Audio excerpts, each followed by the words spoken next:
નમસ્કાર, તમારી ચુસ્તી, સ્ફૂર્તિ અને તંદુરસ્તી માટે હંમેશા હાજર છે health campus YouTube video channel. જી હા દોસ્તો, તમે જોવાનું શરૂ કરી દીધું છે health campus YouTube video channel અને હું છું તમારો દોસ્ત દીપ્તેશ રાવલ। દોસ્તો, આજે એક ખૂબ જ અગત્યની બાબત ઉપર આપણે વાત કરવાની છે। એવી બાબત કે આજકાલ આખી દુનિયાનું ધ્યાન એની ઉપર ગયેલું છે અને ચારે તરફ એની ચર્ચા છે। હવે આપણને એમ થશે કે ડાયાબિટીસની સાથે સંલગ્ન એવી શું વસ્તુ છે કે જેની ચર્ચા ચારે બાજુ થાય છે। તો દોસ્તો, એ વસ્તુ છે મિલેટ્સ।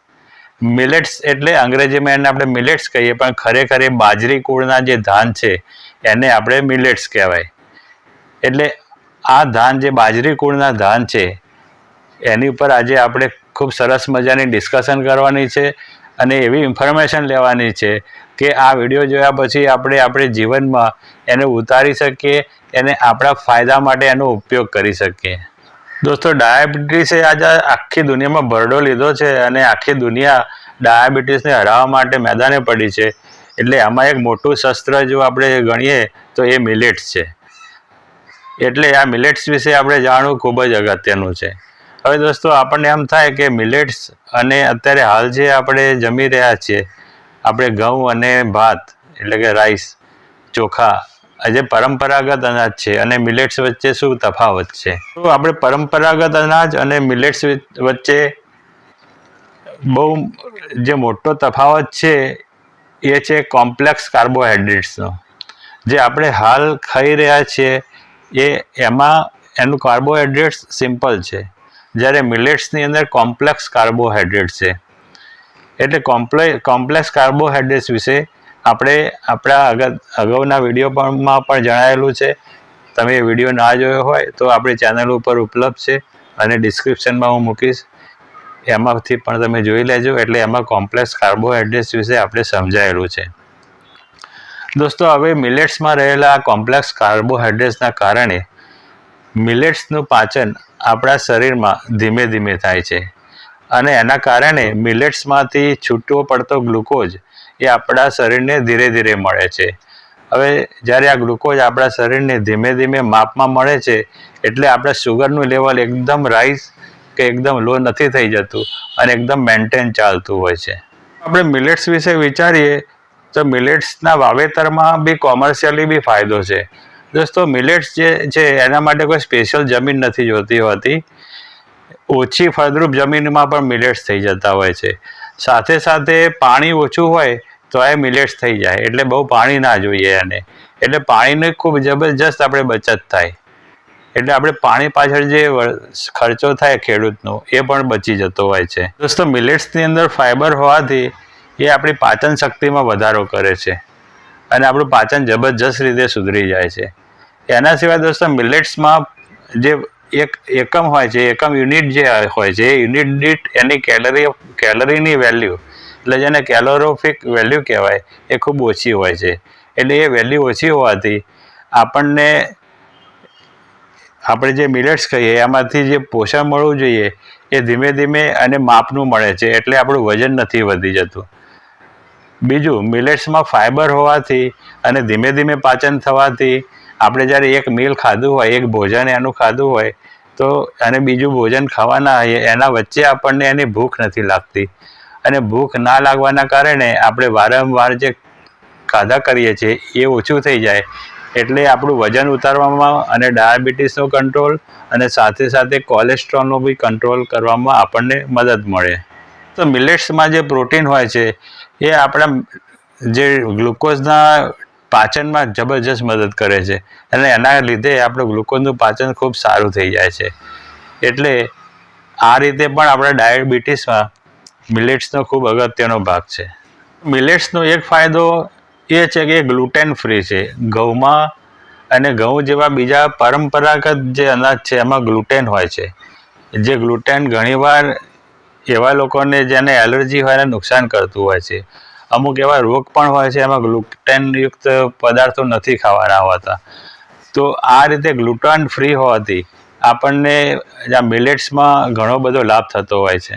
હવે આપણે મિલેટ્સમાં જે ફાઇબરની વાત કરી એ ફાઇબર બે પ્રકારના હોય છે। સોલ્યુબલ ફાઇબર પણ હોય છે અને અનસોલ્યુબલ ફાઇબર પણ એમાં હોય છે. હવે જે સોલ્યુબલ ફાઇબર હોય છે એ આપણે એલડીએલને પણ કવરઅપ કરીને શરીરમાંથી બહાર કાઢી નાખતું હોય છે. એટલે એ રીતે આપણે કોલેસ્ટ્રોલનું બી કંટ્રોલ થઈ જાય.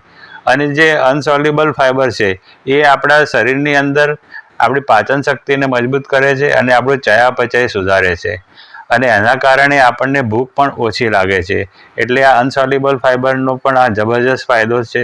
એટલે મિલેટ્સ આ રીતે ખૂબ જ, તમે ગમે તે રીતે વિચારો, મિલેટ્સ ખૂબ જ ફાયદાકારક છે. એના સિવાય દોસ્તો મિલેટ્સમાં મેગ્નેશિયમ અને ઝીંક જેવા માઇક્રોન્યુટ્રિશિયન પદાર્થ હોય છે. એટલે આ માઇક્રોન્યુટ્રિશિયન્સ આપણને મળે એટલે એનો આપણા શરીરમાં ઓવરઓલ સાર્વત્રિક રીતે ફાયદો થાય અને આખા શરીરમાં જે આપણો વિકાસ થવાનો હોય, જે અમુક આપણી ગ્રંથિઓને કામ કરવાનું હોય, ઉત્સેચકો રિલીઝ કરવાના હોય, એ બધું જ કામ ખૂબ સારી રીતે થતું હોય છે. દોસ્તો હવે આપણા ગુજરાતની વાત કરીએ તો ગુજરાતમાં આપણે ડાંગમાં જે આદિવાસી વિસ્તાર છે એની અંદર રાગી એટલે કે નાચની એ મિલેટ્સ ખૂબ જ પ્રચલિત છે અને ત્યાંના લોકો આનો ખૂબ સારો ઉપયોગ કરતા હોય છે.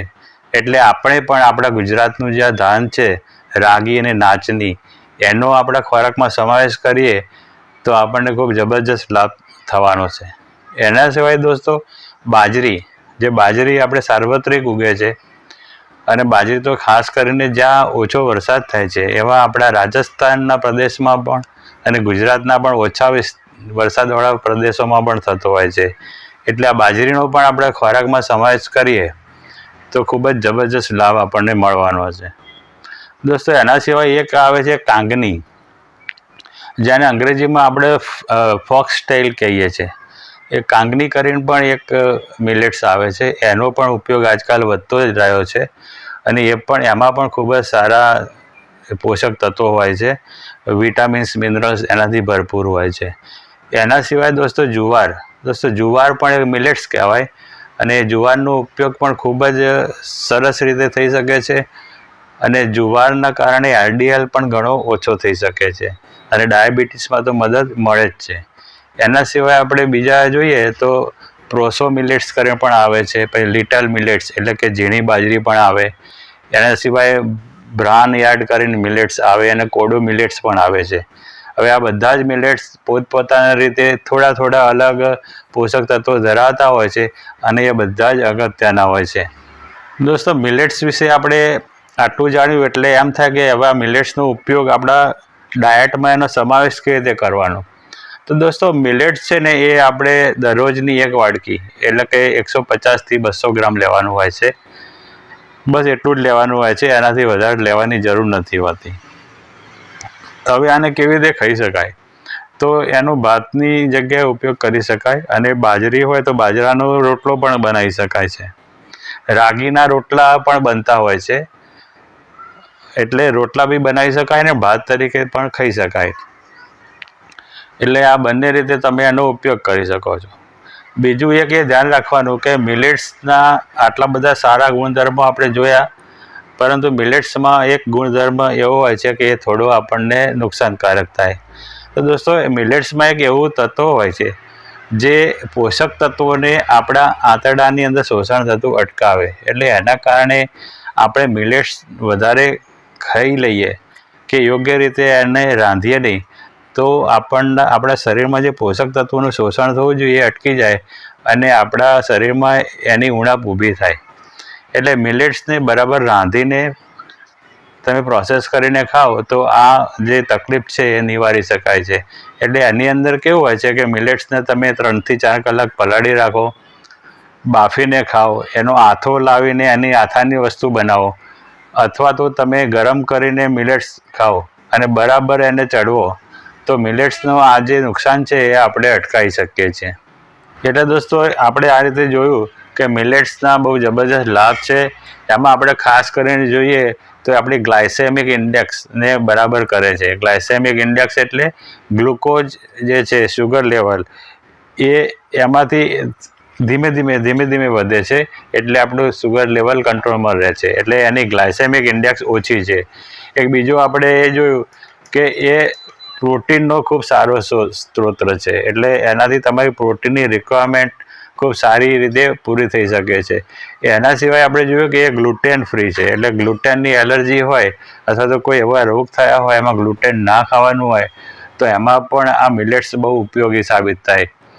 એના સિવાય એની અંદર મિનરલ્સ હોય છે, મલ્ટીવિટામિન્સ હોય છે, અને એ HDLને વધારે છે ને LDLને ઓછો કરે છે, એટલે એ રીતે કોલેસ્ટ્રોલનું પણ કંટ્રોલ તમને કરી આપે છે. એના સિવાય દોસ્તો LDL ને HDLમાં તો ફાયદો કરાવે જ, એના સિવાય ટ્રાયગ્લિસરાઇડ ઓછું કરે છે અને એ રીતે પણ કોલેસ્ટ્રોલમાં તમને બેનિફિટ કરે.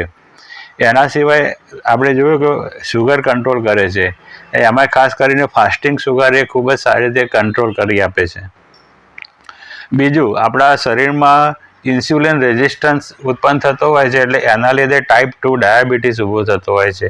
એટલે ટાઈપ 2 ડાયાબિટીસમાં ઇન્સ્યુલિન રેઝિસ્ટન્સ હોય છે એને પણ એ ઓછું કરે છે, એટલે ટાઈપ 2 ડાયાબિટીસ એ રીતે ઓછો થઈ શકે છે. એના સિવાય દોસ્તો આ મિલેટ્સ આપણે જોયું કે આપણું પાચન શક્તિમાં વધારો કરે છે, અને એના સિવાય આપણે આ બધા જ જે ઉપર જણાયા એ લાભ જોઈએ તો એમાં એક લાભ ઓટોમેટિક નીકળે છે કે જે આપણું વેટ કંટ્રોલ કરે છે. એટલે આપણે જો આપણું વેટ મેનેજમેન્ટ કરવા માગતા હોઈએ અને આપણા શરીરની ઊંચાઈ પ્રમાણે વેટ મેનેજમેન્ટ કરીએ BMI ઇન્ડેક્સ પ્રમાણે, તો એ વેટ મેનેજમેન્ટની અંદર આ મિલેટ્સ ખૂબ અગત્યનો ભાગ ભજવે છે.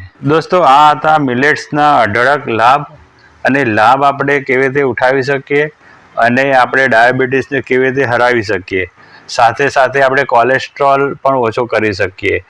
આ બધી જ માહિતી તમે બરાબર રીતે મેળવી હશે, અને હજુ પણ તમારા મનમાં કોઈ પ્રશ્ન ઉપસ્થિત થતા હોય તો એ કોમેન્ટમાં પૂછી લેજો, હું એનો જરૂરથી જવાબ આપીશ. દોસ્તો, આજે બસ એટલું જ. હવે તમારી રજા લઉં છું. તમારો ખૂબ ખૂબ ધન્યવાદ.